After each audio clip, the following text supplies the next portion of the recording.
Before I forget to tell you after class, I am going to be teaching here Wednesday too this week. Alice and I are not going to be filming, and Jen reached out and was having a hi, sunshine, just surprise. I like to make announcements. Chrissy just came in, you guys online. Susan, do you mind moving this way just a little bit so she can have some room where she's not right up in the front? Thank you. So, what was I going to say? Oh, I'm teaching Wednesday for Jen. Plans to, so I'll be back for the dental restorative on Wednesday. So I'm glad Chrissy's here because she can attest to this. She's such a good person and she took care of me. We went to Vermont last weekend, and it was a Reiki training retreat, and it was gorgeous. It was peak because their peak was late, so we got really lucky. And we stayed in a glass house in the woods, and it was just mesmerizing to be in the house and seeing all the color all around us. But we also had time to get out and adventure a little bit, and it rained the entire weekend, and we didn't care because we were going to go hike and we were going to get on some of those trails and see waterfalls, and my allergies kicked in, and Chrissy took care of me. She had me taking these, what were they called? Queen bee shots. Oh yeah, the queen bee, and I gave you super garlic. Yeah, and yeah, so Rob is still telling me I smell like garlic, but I don't care. Like, I'm taking garlic pills. Like, she had all the supplements for me to start taking. But then when I flew home, it turned into a sinus infection. And I did get checked. I don't have COVID. I don't, did those things. So I'm good. It's been a week. It's just still kind of residually there. So I was asking that you not use essential oils because I'm super sensitive right now, and that would make me start coughing. Have a cough drops, I think I'll be okay. Thank you for being here today. This is awesome because I think 8 or 9 people were signed up, and we've got 17 today, plus online. So I love that you're here today because we are in the eclipse season, and it's been a doozy. We had one a couple weeks ago. We just had one over the weekend.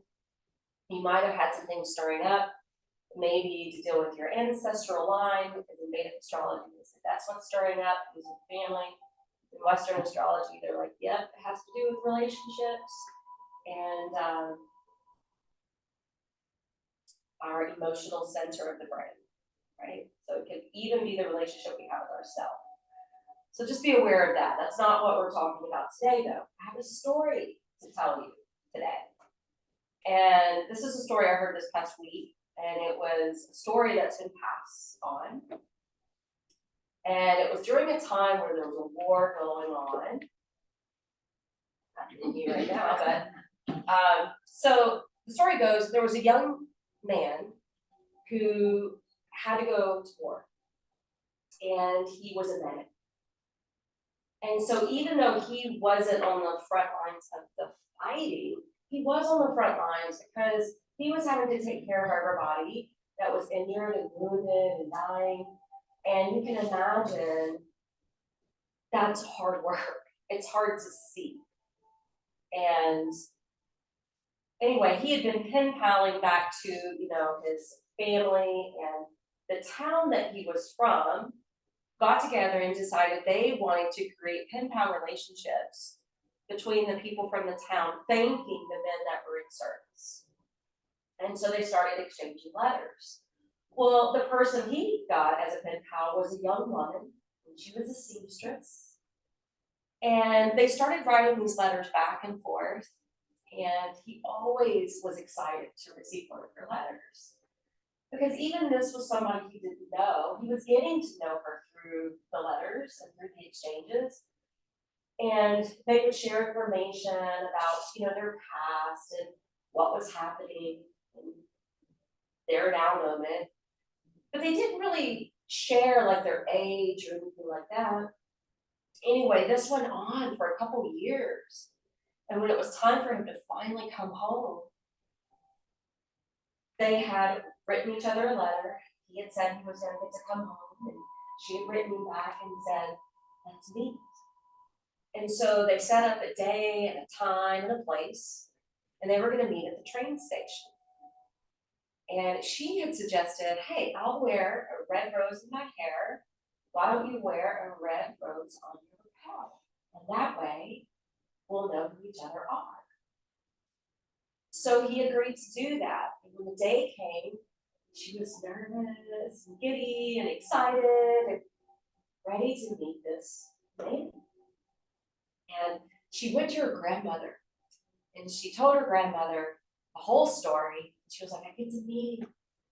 But the grandmother was a little leery because the grandmother came from a generation when they didn't court or date very long. You know, they made their introductions. If there was enough niceties, they got married. And she had stayed married to her grandfather for years until he passed away. But even though her husband, the grandfather, had been a gentleman in the community and been nice enough through the courtship, he really was not a kind person to her behind closed doors.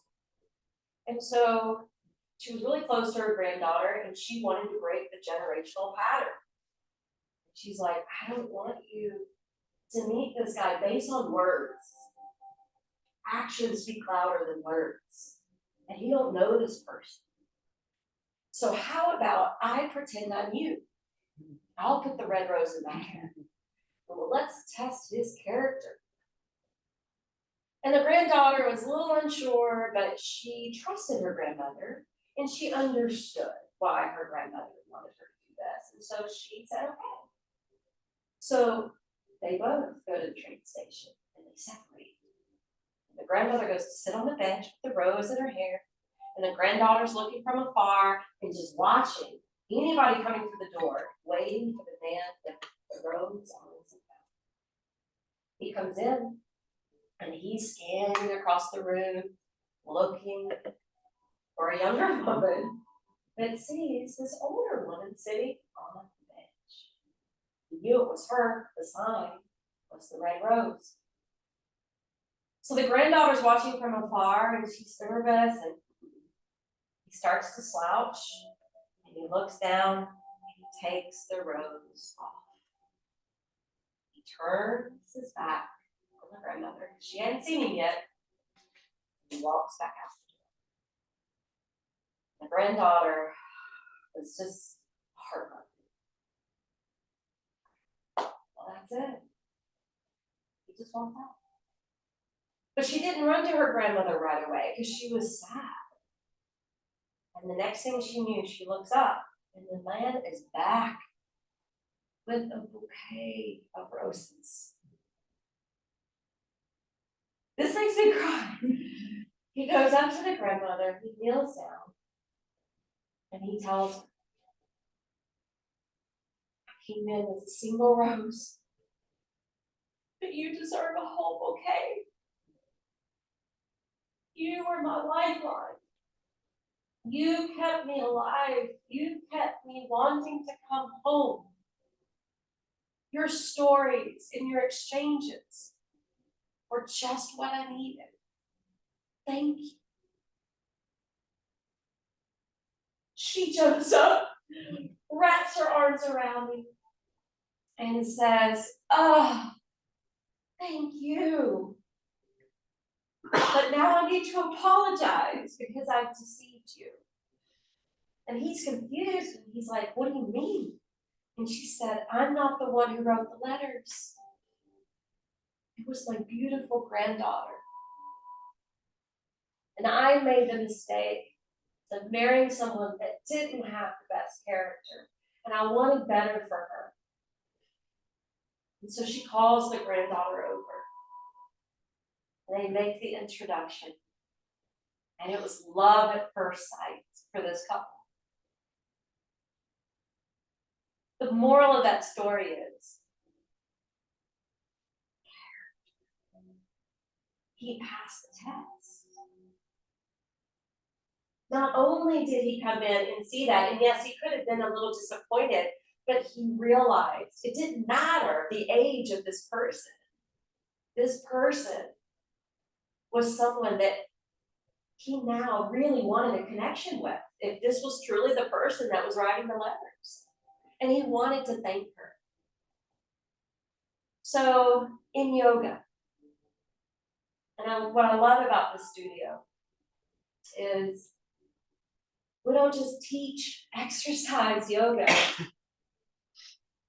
And I'm also shedding tears because another great reputable yoga studio just closed in Nashville. One that was unneeded, one that was serving more than poses. And it scares me a little bit for the future of yoga in the community.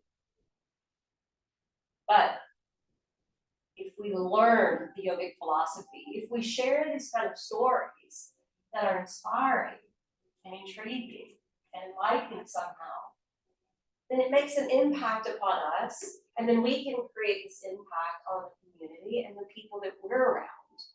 And that's the big yoga. That's the real yoga. And so I want you to go ahead and recline on your back.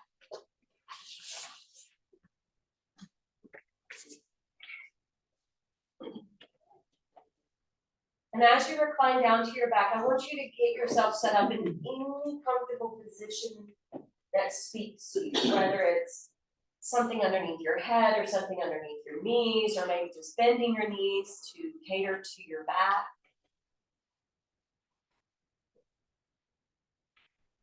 Because I'm going to invite you now to listen to the first 10 principles of yogic philosophy. And this is very basic. But if we apply this basic philosophy, then we're improving our character and creating a better influence on others. There's 10. The first one, to be non-harming, non-violent. And the affirmative of that is practicing compassion in action. The second, non-lying. To be honest, to be truthful, and to practice integrity in the affirmative. The third, non-stealing. In other words, being grateful for what we already have. The fourth, practicing moderation and learning to use our energy wisely. The fifth, non-attachment. That means even letting go of our expectations and outcomes. And the sixth, practicing cleanliness. We do that here on the mat by moving the body, by breathing well, being meditative. But in life, we can clean up our diet. We can be mindful of our entertainment. We can be conscientious about keeping the environment clean.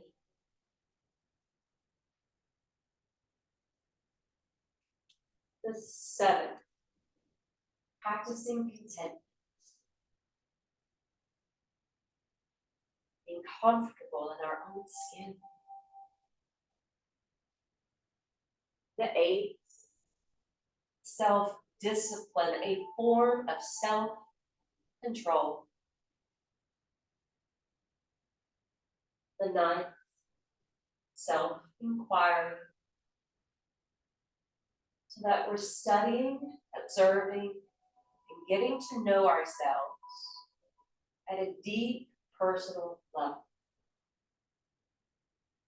And the final one, trusting, surrendering ourselves to the higher power, or at least to our higher self.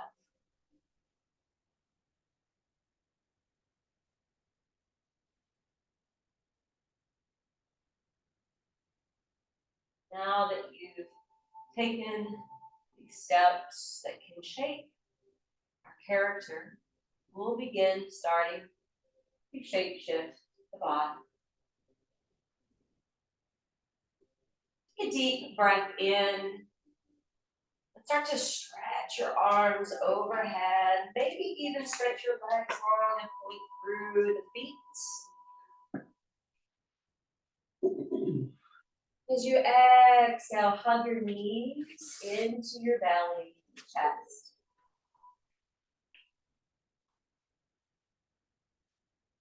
Keeping your low back anchored firmly to the floor.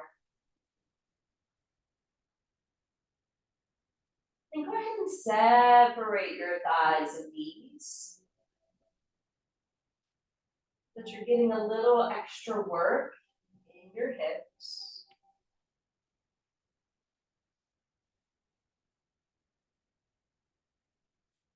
And affirming as you hold. I reduce and release my scattered forces up and away into the sky.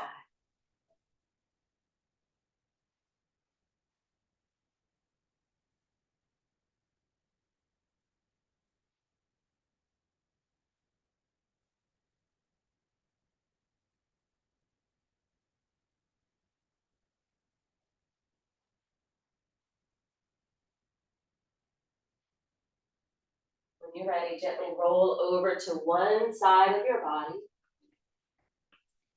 And rest on your right side.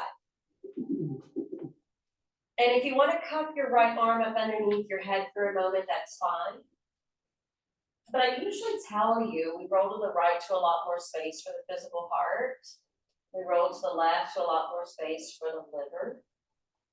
But something that I've also discovered recently that I wanted to share, when we're lying on the right side and getting that little bit of compression on the right side, it helps to activate the left nostril.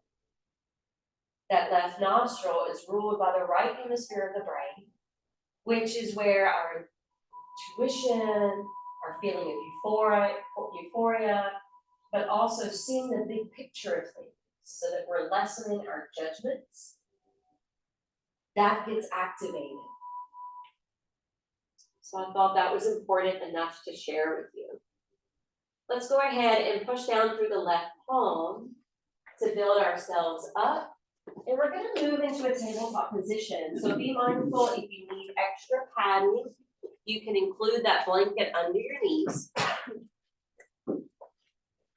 Set your hands up below the head of your shoulder bones so that your arm bones and joints are stacking, knees below the hips. And stretch through the tops of the feet and push down through the front side of your ankles, even if they don't touch. Equally push down through your palms so that you feel the belly activating and kind of hugging in towards your back body. Your back getting firmer because this is a good tabletop position. So you can see how tabletop requires action. Now let go of that action so that you can inhale, spill the belly down, lift your tailbone and the top of your head up. Feel for a moment how it hollows out the low back and that space between your shoulder blades. Good. On your next out breath, tuck the tailbone. This time, hollow out the belly and chest, bow your head, stay put, breathe. Notice how we filled in the gap in the back side of the body. All right, inhale. Let's maneuver back to cow, Bitalasana. Exhaling to cat stretch, Mayurasana. Continue to do this and start to be aware of the section of your back that usually gets achy, sore. or stiff. And put a little bit more emphasis into that area.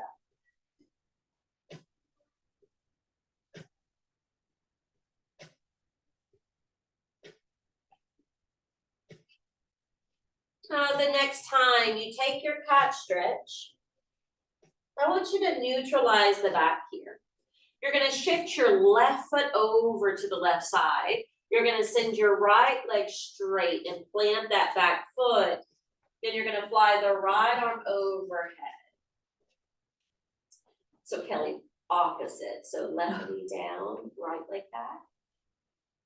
There you go, yeah. Fan the fingers wide on that top hand. Good, now gently lower the right hand, right knee. Shift your left foot back to the sticky mat. Good, now take your right foot over towards the edge. Send your left leg back behind you. Sweep the left arm up towards the heavens. Doing a modified side plank pose.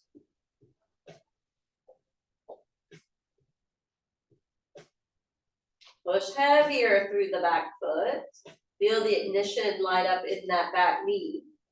And as you exhale, bring the hand and knee back to a tabletop position. Good. On your next inhale, come back to cat. As you exhale, flow into your cat stretch.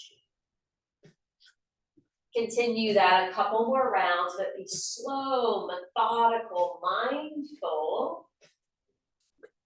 Because this is something that we do often, and it may become a little bit more mechanical, but I want you to continue to pay attention.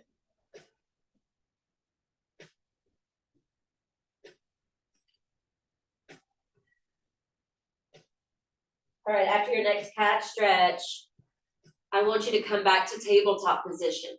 Meaning you are applying pressure down through your feet, ankles, shins, palms. Should be a complete different feel than that maneuvering going back and forth.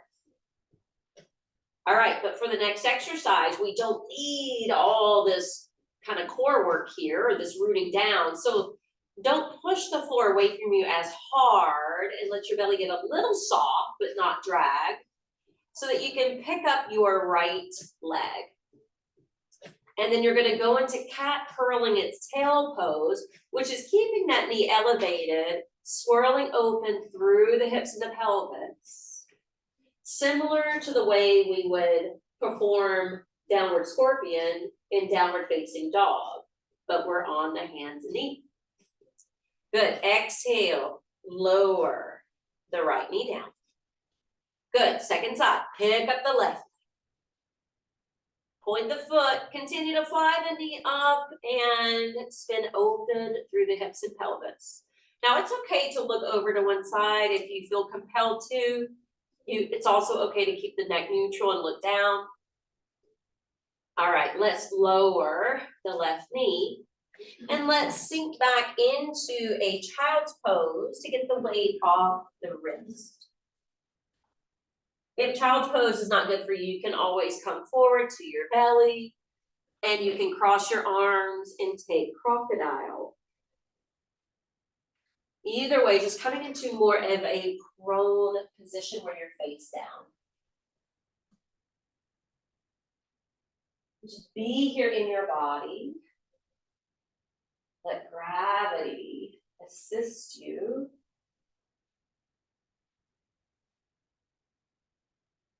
Take a deep breath in and a slow breath out. Welcoming the stillness. Welcoming a moment to go inward.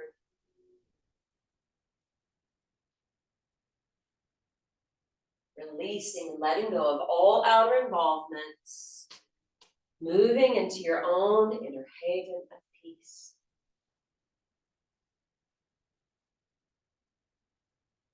I did a retreat in Liquor Sport last night and I passed a street named Peaceful Haven Lane. Doesn't that sound lovely? I'm like, I want to live on that street. All right, inhale, rock up hands and knees. All right, we're coming back to put the weight on the hands. So spread out the fingers, push down through the mounds of the hands. We're gonna shift that left foot over towards the edge again to the left side. This time we're gonna challenge our balance, pick up the right limbs, and maybe catch that foot behind your back. If that feels like an impossible task, I want you to be honest with yourself, leave it out, and instead extend your right leg, let the foot hover above the floor, and let your right arm lift overhead. So that way you're amping up that side plank that we did earlier. And if you need the foot to lower, that's okay too. Practice these principles, compassion in action, being honest with what's available, non-stealing, meaning you're not trying to do what anybody else is doing, you're just testing the waters. Do the self-study, apply what you need, and exhale gently, come back to table. All right, shift the left foot back to the sticky mat. Walk the right foot over to the right. Test it out here. Maybe you need this side version with the left leg extending. Maybe you need the foot to be on the floor. Maybe you can take a hold of that left foot. Let go of any expectation of results.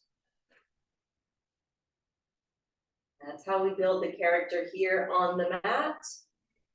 And if we apply it here, it'll be easier to apply in life.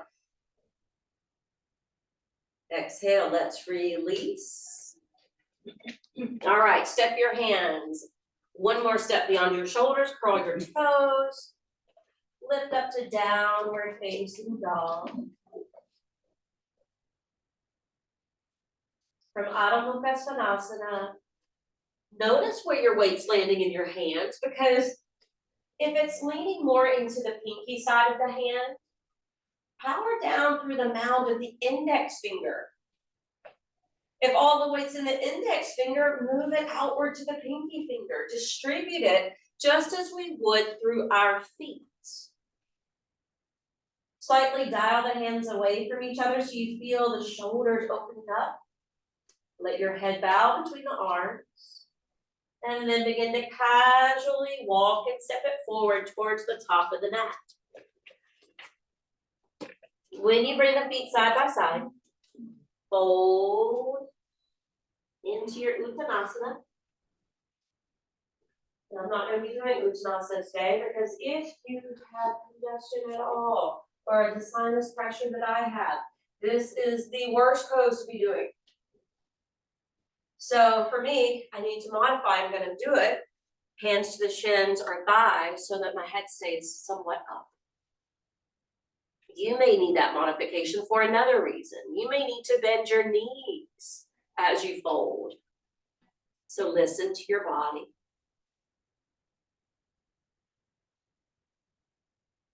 The legs take us back into that root chakra, the family ties, the ancestral roots. If that's something coming up for you, that may be where it's showing up in your body. Take another deep breath in. Slow breath out, affirming as you hold. Nothing and no one on this earth can hold me down or back. Now on your next in-breath, root down to the soles of the feet, sweep the arms to your sides and up overhead. So when you come to Urdhva Hastasana, now pay attention to your feet.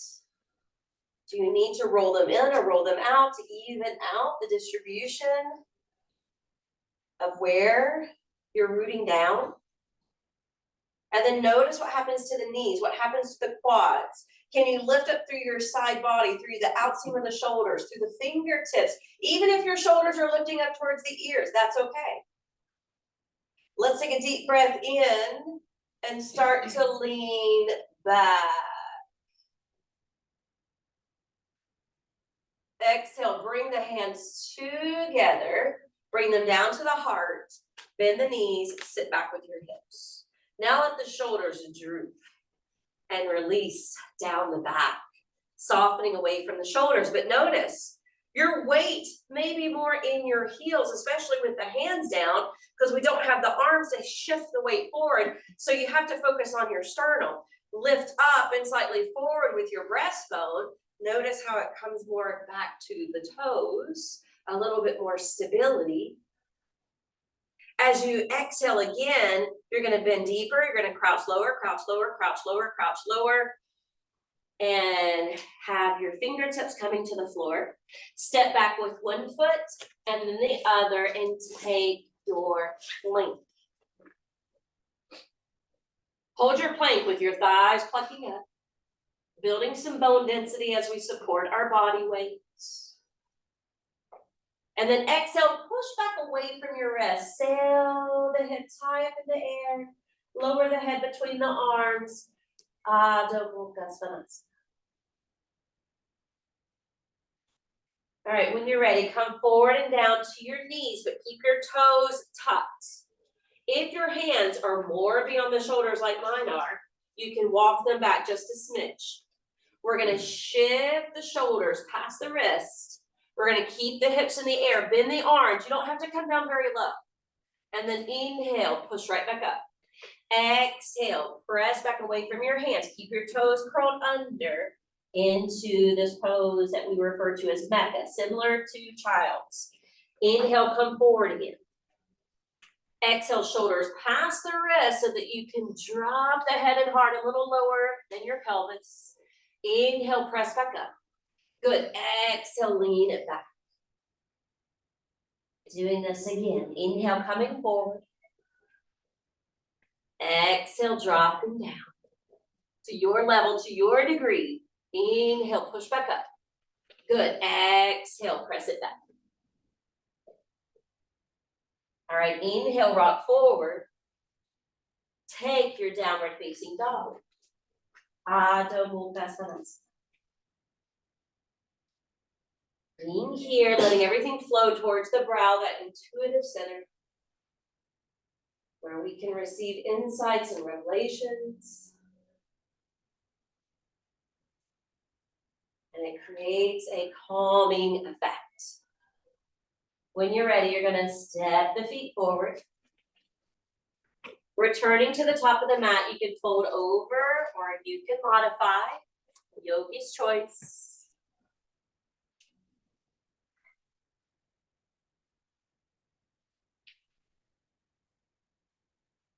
On your next in-breath, let's bring the arms back up overhead. Pausing at first in Urdhva Hastasana, palms face each other. Feel free to arch it back, creating a standing backward bend here. Exhale, bring the hands together, lower down to the heart, bend the knees, Utkatasana, shoulders relax. You may have to kind of wiggle them a little bit, but then lift and extend your breastbone. Notice the difference it makes. Create a neutral pelvis. Don't have to tuck the tailbone here. One more breath. And then we're gonna crouch low, low, low, but we're not stepping back this time. We're just gonna flip the hands open, bow over the legs. Your head can fall gently towards the knees.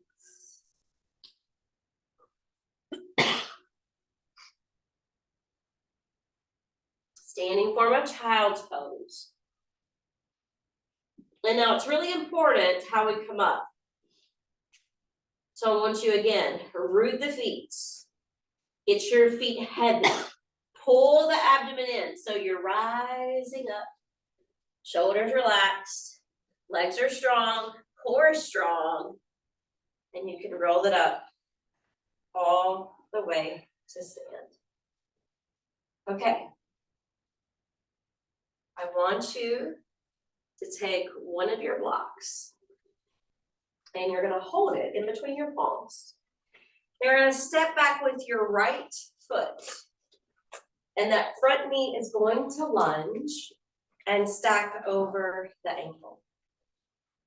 If you wanna roll that right hip around towards the front side of the room, make sure your back's okay with that. If it's not, do less. All right, when you're ready, arms are gonna lift up overhead. Now this time, we are gonna have the arms up, but we're gonna soften the shoulders. So I want you to find that blend. Holding warrior one. But then we're gonna change what we're doing with the block. Make sure your spine's erect over the hips so you can feel that nice calf stretch at the back of the leg. We're gonna take the thumbs under the block and we're going to frame it with the index fingers. You got it. The palms are gonna face the front side of the room. Notice the difference it made in your arms and shoulders. One may be better than the other. This is part of the self-study. What works for me? So you can individualize your practice. Okay, bring the palms back to hold the block. Again, notice the difference. Let's bring the block down. Good, let's step forward with the right foot and step back with the left. Good, so you want that front foot, the toes facing the short edge side of the mat. Back leg is straight. Hips are square unless that's uncomfortable for the SI joints. All right, when you're ready, arms lift up overhead. Holding warrior one, soften the shoulders. Gaze ahead. Find a spot to set your drishti.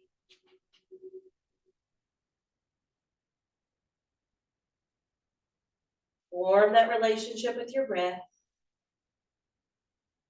And then we're going to change up the hand hold. So the thumbs are going to cross under the block. Frame them with the index fingers. Turn the palms to face the front side of the room.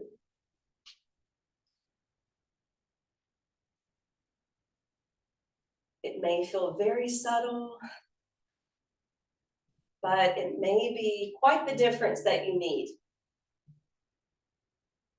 All right, let's turn the palms again. Exhale, bring the arms down. Inhale, step that back foot forward. Whew, okay, you're going to take your blocks to the corners of the mat, and you're going to step back with your feet, I don't know, about a third of the way? No, about a third of the way back. Okay. So when I looked down yesterday, I was like, it looks like Mickey Mouse ears. So have your Mickey Mouse ears.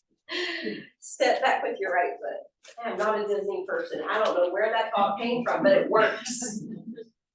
Okay, the first thing I want you to do is notice your back foot. You're turning it in ever so slightly.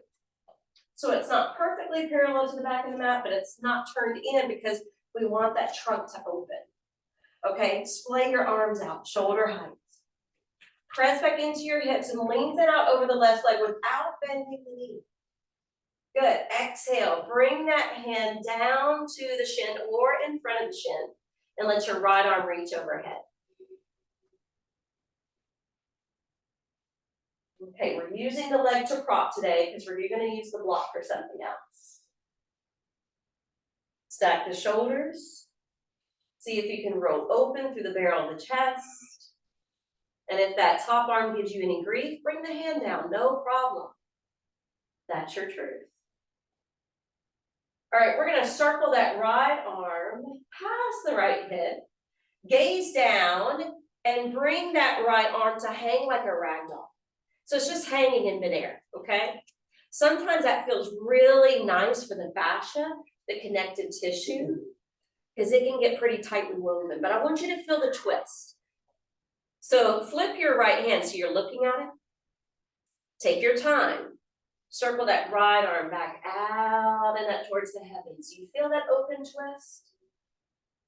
We don't always recognize that when we come into the pose the way we did at the start. Okay, bring that right arm back down past the hip. Gaze down as that arm hangs freely. Lunge that left knee. Hop the left hand on top of the left block. And then you're going to launch the right foot up. Now you're looking down the whole time. Your right arm's reaching to the front side of the room and your right leg shooting towards the back side of the room. Now point your back foot. Feel the difference in the leg between the flexion in the ankle and the pointing of the toes. Which do you need more? All right, when you're ready, bend your left knee, bring the right arm down, step the right foot back down to the mat, reduce or let go of the block and come up. So you're back in the same similar stance. The back foot may be slightly off, but that's okay. We're gonna change it. Look at the back foot. If it's turned in like mine, make it more parallel this time to the back side of your mat. You're gonna do something different. Arms open back up. Turn your thumbs up. Good, exhale. You're gonna lunge the left knee. And we're bringing that left hand down to the inside of the shin somewhere. It could be close to the knee, it could be close to the ankle. But the front knee is bent. This is like the hot yoga form of triangle. But we're not doing it in 100 degrees. Really press down through that back foot. It's not the regular triangle. It's their version of triangle. One more deep breath. Okay, take that right arm down, just like we did before, hanging like a rag doll. Shift the left hand to the block. Elevate your right leg. Shoot the right arm out in front. Now, if that's too much for your body, you can bring your right hand to the right block. You can walk it a little closer, and you can roll the right hip down so that your right leg is suspended here. Or you can keep that right hip open, and you can circle the right arm up to half moon.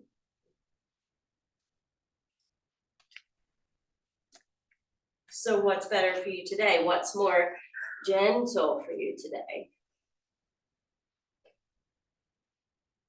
All right, if you're in half moon, you're going to bring the right hand down. You're going to find that right block.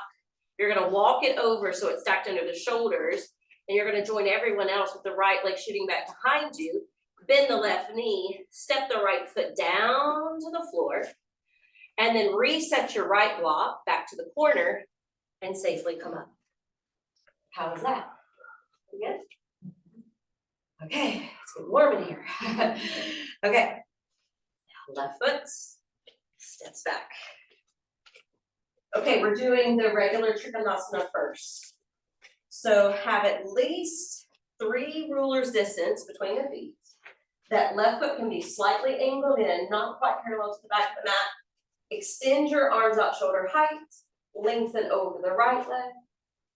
Exhale, windmill the right hand down to prop onto your shin. Left arm reaching up unless you need to take the hand to the hip.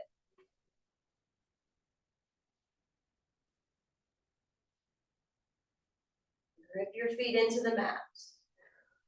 That will help to stabilize you using your firm foundation. And then take that left arm back towards the hip. Start to look down towards your right foot. Let the left arm hang free. Just loose and limp. Loose and limp. Just open up that fascia a minute. And then I want you to experience the twist. Let your left palm face you. Take your time, because this is a balancing pose too. And circle that left arm up towards the heavens above. Feel the twist. Circle that left hand past the hip, down towards the right foot. This time we're lunging the right knee. We're taking the right hand to stack onto the block. And then we're lengthening the left limbs. We're looking down. That will help you to balance.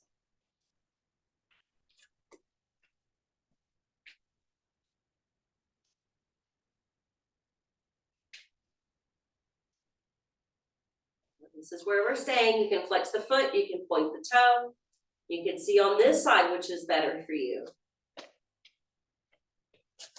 And then bring the left arm down, bend the right knee, keep the left leg stretching back so you can dip the toe down, release the block with your right hand, and then just slowly come up, restacking the vertebrae. Now look at the back foot. Let it be parallel to the back side of the mat. Extend your arms out shoulder height. Turn your thumbs up. Good. Lunge that right knee. Don't let it surpass the ankle. Bring that arm to the inside of the right leg, and you can even put a little pressure into the knee to open up the hip, to roll that thigh out. Glue down that back foot, make that important. And when you're ready, circle that left arm down, pop the right hand to the block, come back to that pose where we're balancing on the right side, stretching long through the left side, or lower the left hand, find that block, square the hips and be here if this is best. And then if you want to roll open into your half moon, be at liberty to do that. I was gonna do this against the wall today, but we were too crowded to go to the wall. All right, bring that left hand down. Bring it underneath the left shoulder, square the hips so that we're all joining each other. This is a lot of work in and of itself here. Then bend the right knee, lower the left foot. Good, and come up. Whew. Inhale, the arms sweep up. You're gonna catch your left wrist. You're gonna root your left foot and swerve to the right. Breathe in and up. Swap the hand hold. Root your right foot, lengthen the right side. Curve to your left. Doesn't this feel better after the triangles we've done? Sometimes at the beginning of class, it's like, ooh. Good, inhale, bring it back up. Exhale, let your arms circle down. All right, we're gonna separate the feet. We're gonna bend the knees. If you need that block to make it restorative, you can sit on it. If you need to come to the floor even, you can have the feet more in front and your hands to prayer like this. This works. You can hover and really feel the work in your hips and inner thighs. Feel that pull of gravity bringing you down, getting you grounded in yourself. And then safely manage your way to where I'm currently at. Take your time. Be slow, gentle, cautious. I would love that. So if you guys notice whenever you have like the allergy, sinus infection, when you go into Uttanasana, it's like, oh, so much head pressure, or your nose starts to drip. The best thing to do during those times is actually bridge, shoulder stand, waterfall. So we're gonna do that, okay? A little mental note for yourself for future reference, but also for me to help me out. All right, so the first thing we're gonna do is we're gonna roll back and catch the shins or feet for happy baby.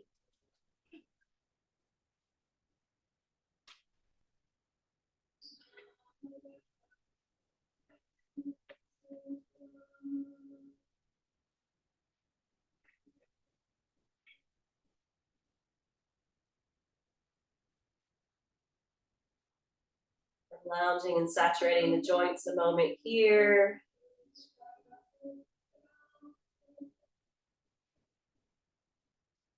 Let's bring the legs back together and allow the feet to descend to the mat. All right, so you got that brick or block ready. Push down through the soles of the feet. Start to tuck the tailbone. Generate your lift. And slide that block under the sacrum and sit up on it. Does anybody have a thin block and need a thick?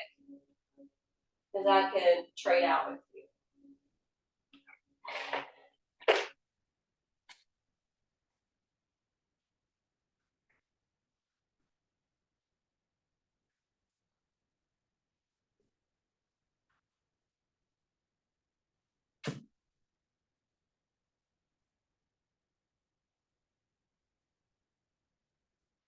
Lift your left leg. Keep your right foot down.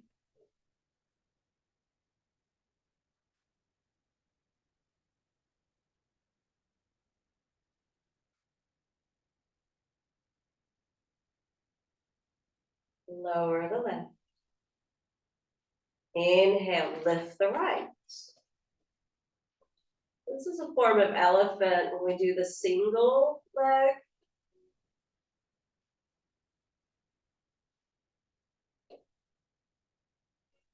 Bring the right foot down. And let's go for this restorative variation of waterfall by picking both feet up.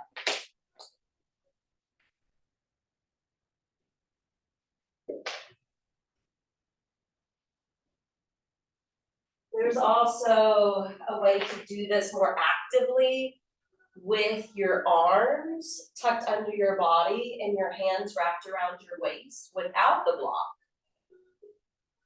That's way more advanced, so we're not doing that in here. There's another way to do it with your legs up the wall. And then you would slip the bolster underneath your low back.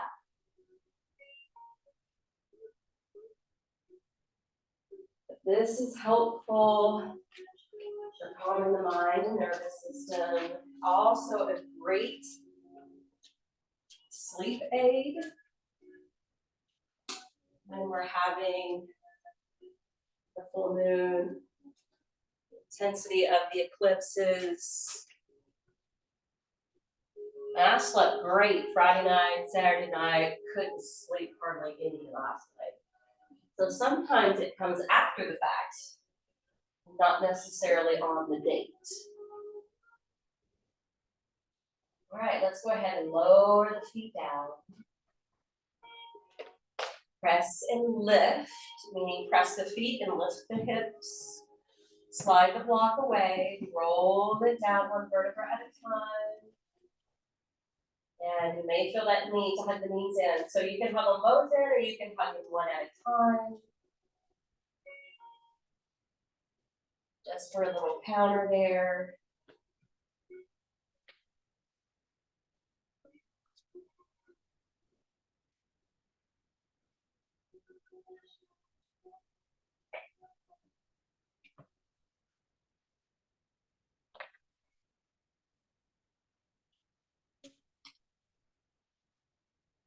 You're ready for our Shavasana.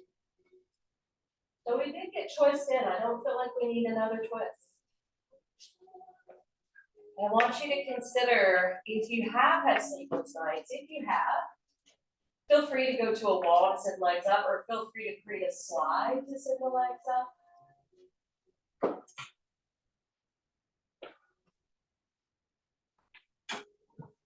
I'm gonna trade out the music for something more instrumental.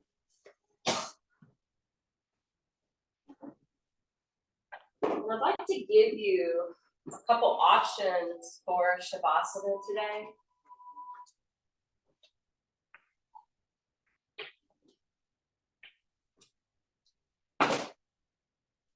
If you enjoy symbols or you're visionary, you want to meditate on something, then I would suggest gazing in and up to your mind's eye. Maybe picturing a single red rose.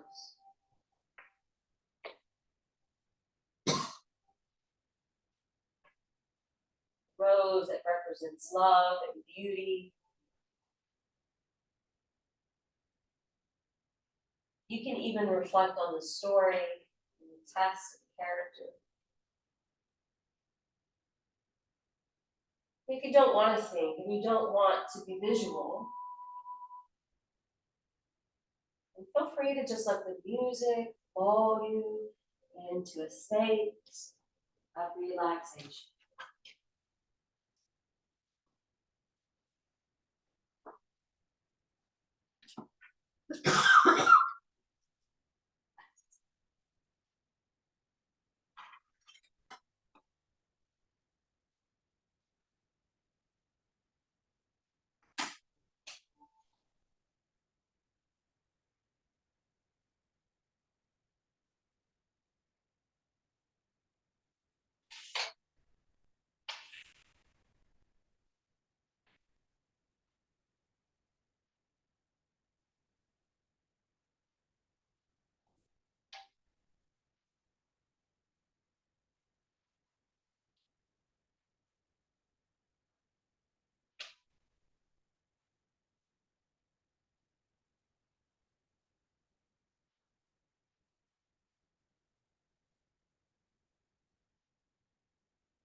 Exhale, back to the breath.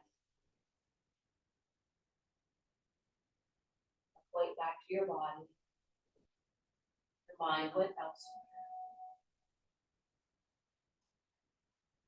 In a little movement.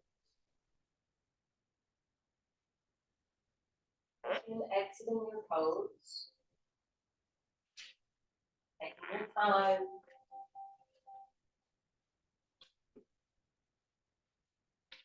Forming a comfortable seat.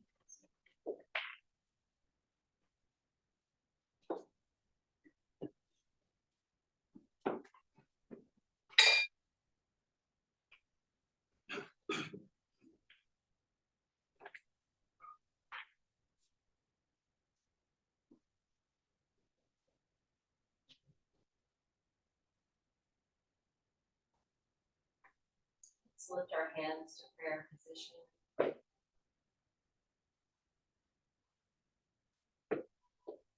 Hopefully you feel more connected, more unified, more content.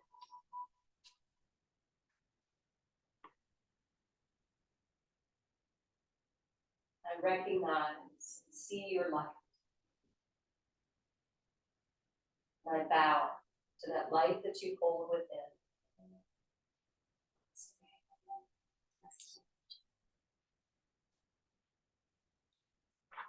have a beautiful rest of your day and week. I hope to see you again on Wednesday if possible. And I think that's it. I don't think of any special things coming up at the studio. Do you guys? I'm not doing another workshop here until the Sunday after Thanksgiving. I'll be doing Reiki and restorative yoga. So I'm gonna be leaving town and coming back. I feel like we need that after, you know, traveling or being with family. Thanks, Robbie.